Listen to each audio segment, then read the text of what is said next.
अभी मैं आ गई हूँ स्क्रीन में और यहाँ पे मैंने पुट साइड में एंट्री बना ली हूँ। तो गाइज़ मेरा हमेशा क्वांटिटी साइज सेम रहता है। तो आज मैं इस वीडियो में आप मेरे ट्रेड को भी देखिए और मैं आपको 5 ऐसी चीज़ें बताती हूँ जिससे कि आप अगर उसे फॉलो करोगे तो आपको प्रॉफिट होगा, बट आपको अपना एफर्ट भी लगाना पड़ेगा।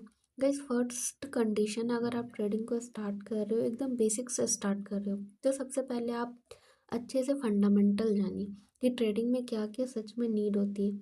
Like candlestick pattern, chart pattern, हल्का सा technical analysis and price actions के बारे में जान लीजिए। ये सारी चीज़ें को जानने के बाद में आपको क्या करना है, प्रॉपर 3 से 4 महीने तक आप वीडियोस देखिए, किन्हीं की भी वीडियो देखिए, बट किन्हीं की भी आप यूट्यूब चैनल को देखते हो तो बस गाइस एक ही जन का देखो। अगर 10 जगह जाओगे तो 10 तरह की स्ट्रैटेजी होंगी, 10 तरह की बातें होंगी, तो आपको कन्फ्यूज़न लगेगा। इसलिए किसी को एक को फॉलो करें और उन्हीं के अकॉर्डिंग से चले, ओके।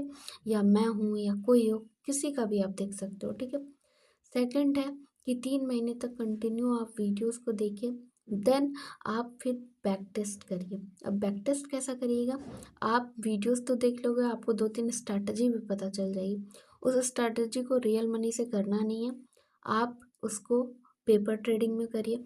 लाइक अगर आपको पेपर ट्रेडिंग, बहुत सारे लोगों को कन्फ्यूज़न होता है कि मैडम पेपर ट्रेडिंग कैसे करें। तो पेपर ट्रेडिंग का कुछ कुछ ऐप्स आते हैं, आप यूट्यूब पे सर्च करोगे आपको पता चल जाएगा, उसमें आपको फेक मनी मिलता है, उससे आप पेपर ट्रेडिंग को स्टार्ट कर सकते हो। उसको 2-3 महीना तक करिए, जब आप उसमें प्रॉफिटेबल लगने लगोगे देन आप 6 मंथ के बाद आओ, रियल मनी से आओ करो। बट आप लेके आना कैपिटल 10,000 या 12,000, 12,000 लेके आओगे। और उसको ये नहीं है कि उस पैसों से आप बनाने की कोशिश करना, उससे आप सीखने की कोशिश करना, उसको आप चलाने की कोशिश करना। जैसे जैसे चलाओगे उसको, और उससे भी एक बात है कि अगर आप उस पैसे को ला रहे हो तो 12 के ला रहे हो गाइस, तो आपका ज़रूरी थोड़ी ना कि रोज़ प्रॉफिट होगा, लॉसेस होगा। तो अगर आपका प्रॉफिट होता है, 1000 का प्रॉफिट होता है, तो आप अपने मेन अकाउंट में डालो, देन फिर 12,000 से करो, ऐसे ऐसे करो और उसे चलाने की कोशिश करो। ये हो गई थी दूसरी बात। तीसरी बात ये है कि किसी का भी प्रॉफिट देख के आपको ग्रीड्स नहीं करना, लालच नहीं। लाइक अगर आपके दोस्त हैं, वो 10,000 20,000 का प्रॉफिट कर रहे हैं और आपका 1,000 2,000 का हो रहा है, तो इसमें आपको ग्रीड्स नहीं करना है कि मेरा क्यों नहीं हो रहा है। भाई लोग हैं, अपना टाइम देते समय देते हैं, तो उनका प्रॉफिट होता है। अगर आप भी समय दोगे, टाइम दोगे, तो आपका भी प्रॉफिट होगा। गाइज मेरी वॉइस थोड़ा स्लो आ रही होगी क्योंकि मैं धीरे धीरे बोल रही हूँ, इसलिए so you will manage it. और चौथी बात ये है कि आप प्लीज़ ज़्यादा कैपिटल को लेके ना करें, एकदम कम कैपिटल से स्टार्ट करें। लाइक अगर मैं एग्जांपल देती हूँ, कोई 1-2 कमाता तब 10 में जाता है, डायरेक्ट आप 10 से स्टार्ट करोगे तो 1-2 में आ जाओगे। तो धीरे धीरे करके वो हो जाता है मैनेज, ठीक है। धीरे धीरे धीरे जैसे एक्सपीरियंस होगा, आप ओवरऑल प्रॉफिट में आते जाओगे आते जाओगे आते जाओगे, ठीक है। और गाइस मेन बात, आप अगर 2-3 स्ट्रैटेजी बना लेते हो और कभी कभी वो फेल हो जाता है, तो ऐसा मत सोचिएगा कि वो स्ट्रैटेजी ख़राब है या वर्क नहीं कर रही है। कभी कभी होता है कि स्ट्रैटेजी काम नहीं करती, तो वो ऐसा नहीं है कि आप रिग्रेट करो कि मैं इतना सीखा हूँ और मेरी स्ट्रैटेजी काम नहीं कर रही है, तो वो गलत है। कभी कभी स्ट्रैटेजी भी काम नहीं करती है, बट अगर 80% काम करिए और 20% नहीं काम करिए, तो उस स्ट्रैटेजी को चेंज मत करिएगा। हमेशा हर मंथ अगर स्ट्रैटेजी चेंज करिएगा तो आप उससे कुछ लर्न नहीं कर पाइएगा, ठीक है। तो धीरे धीरे 80% एक्यूरेसी के साथ अपनी स्ट्रैटेजी को दीजिए टाइम। और ट्रेडिंग देखिए पेशेंस का सारा गेम, जितना पेशेंस करोगे, अभी ये जो ट्रेड चल रहा है, ओवरऑल अगर मैं स्टार्टिंग में आती तो मेरा लॉस ही होता। मैं वेट की, अपनी सेटअप का वेट की, तब जाके यहाँ पे मुझे थोड़ा थोड़ा प्रॉफिट दिख रहा है। तो ये सारी चीज़ें हैं, अगर आप भी अच्छे से सीख जाओगे, समझ जाओगे, तो आपको भी प्रॉफिट्स होंगे। ऐसा बात नहीं है कि प्रॉफिट नहीं होते, बहुत सारे ट्रेडर है, बहुत सारे यूट्यूबर है जो प्रॉफिट करते हैं। अब भाई, और हाँ गाइस, ये प्रॉफिट एंड लॉस देख के प्लीज़ इन्फ्लुएंस नहीं होइएगा, ये बस एजुकेशनल पर्पस के लिए मैं वीडियो बनाती हूँ। मैं वीडियो जब ट्रेड लेती हूँ तभी डालती हूँ, अदरवाइज़ मैं कुछ भी कंटेंट के लिए वीडियोस नहीं डालती हूँ। आप लर्न करो, आपकी लर्निंग के लिए इसमें वीडियो डालती हूँ। और प्लीज़ गाइस लॉजिक को देखिएगा, और यहाँ पे देखिए ब्रेकआउट, एंड यहाँ से अगर ये कैंडल क्लोजिंग हो जाता है, ब्रेक डाउन कर देता है, तो यहाँ से बहुत अच्छा खासा हम लोगों को प्रॉफिट देखने को मिलेगा।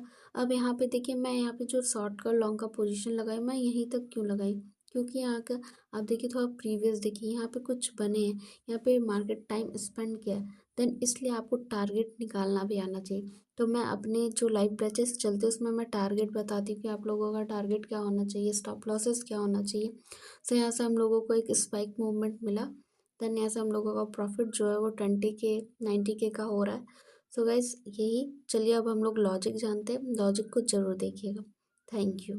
कल का जो मार्केट का था वो क्लोजिंग कुछ किया है इतने प्राइस में, ठीक है। और जब आज ओपन हुई है तो मार्केट गैप अप ओपन हुई है।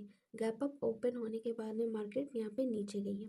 अब नीचे कहाँ तक गई है, कल का जहाँ क्लोजिंग हुआ है वहीं पे क्लोजिंग हुई है, मार्केट गैप अप खुल के वहीं तक गई है और वहीं से जाने के बाद में करेक्शन की है। सो यहाँ पे हम लोग प्रॉपर इसको जहाँ तक मार्केट जाएगी वहाँ तक जाने देंगे। देखिए यहाँ से कितना ऊपर तक गई है।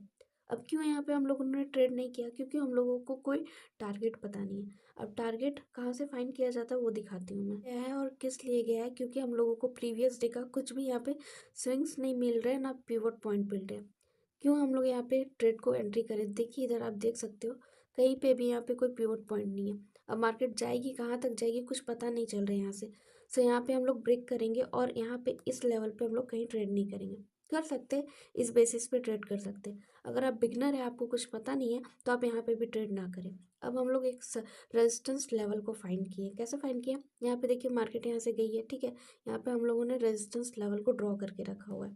अब ऐसा भी तो हो सकता है रेजिस्टेंस लेवल को ब्रेक आउट भी तो कर सकता है, बट यहाँ पे प्रॉपर हम लोग पेशेंसली वेट किए हैं। देखिए यहाँ पे यहाँ पे एक कैंडल बनी, फिर दोबारा बनी। अगर ये कैंडल ऊपर में ब्रेक आउट कर देती तो हम लोग फिर ऊपर का सोचते, ऊपर का व्यू रहता है। बट यहाँ से देखिए तीन एक कैंडल बनी है, यहाँ पे देख सकते हो तीन एक कैंडल बनी है। तो यहाँ से हम लोगों को पता चल रहा है कि यहाँ पे ब्रेकआउट नहीं हो रहा और ये एक अच्छा सस्टेंस का काम कर रहा है। सो यहाँ पे तुरंत हम लोग को भी एंट्री नहीं बनाना है, प्रॉपर जहाँ तक जाएगा जाने दीजिए, देन यहाँ से रिटेस्ट करेगा। अब आपको कैसे पता चलेगा कि रिटेस्ट कैसे करेगा, यहाँ पे देखिए कुछ लेवल्स है, ठीक है। लेवल्स में आके मार्केट कितना भी नीचे जा रही है ऊपर जा रही है, लेवल्स में आती है तो कुछ ना कुछ रिएक्शंस करती है। अब मैं आप लोगों को क्या बताई हूँ कि ज़रूरी नहीं है कि अगर मार्केट 80 में आएगी तो ही वहीं से करेक्शन करेगी, एक दो पॉइंट ऊपर नीचे हो सकता है। इसलिए कभी भी ये मत सोचिएगा कि मार्केट 80 में आ रही है तो 80 ही से रिवर्स करेगी या 80 ही से ऊपर जाएगी। 81 में भी आ सकती है, 82 में भी आ सकती है, 83 में भी आ सकती है। ये होना चाहिए। तो एक रेजिस्टेंस लेवल मिल गया, मार्केट नीचे गई है, यहाँ पे हम लोग ट्रेड नहीं बनाएंगे, रीटेस्टिंग का वेट करेंगे, देन फिर यहाँ से ट्रेड बनाएंगे। हम लोगों को यहाँ पे इतना अच्छा खासा ट्रेड मिल चुका है। पर एंट्री कैसी होनी चाहिए एंड आपका टारगेट, मेन पॉइंट होता है कि टारगेट हम लोग कैसे निकालेंगे। अब देखिए मैं यहाँ पे कहीं पे भी मैं एंट्री बनाई हूँ, ठीक है। अब हम मुझे पता तो होना चाहिए ना कि मेरा टारगेट क्या है। सो टारगेट यहाँ पे आप देख सकते हो, ये देखिए ये है टारगेट मेरा। क्यों टारगेट को फाइंड क्यों, तो यहाँ पे देखिए यहाँ से मार्केट में कंसोलिडेट करके यहीं से ऊपर गई है, तो मार्केट अपने करेक्शन तो करेगी, तो मार्केट यहाँ तक गई भी है। अब थोड़ा सा 19-20 होता है, पॉइंट का फर्क होता है, क्योंकि मार्केट एक जोन में काम करता है, ठीक है। तो यही था ट्रेड लेने का लॉजिक। Thank you.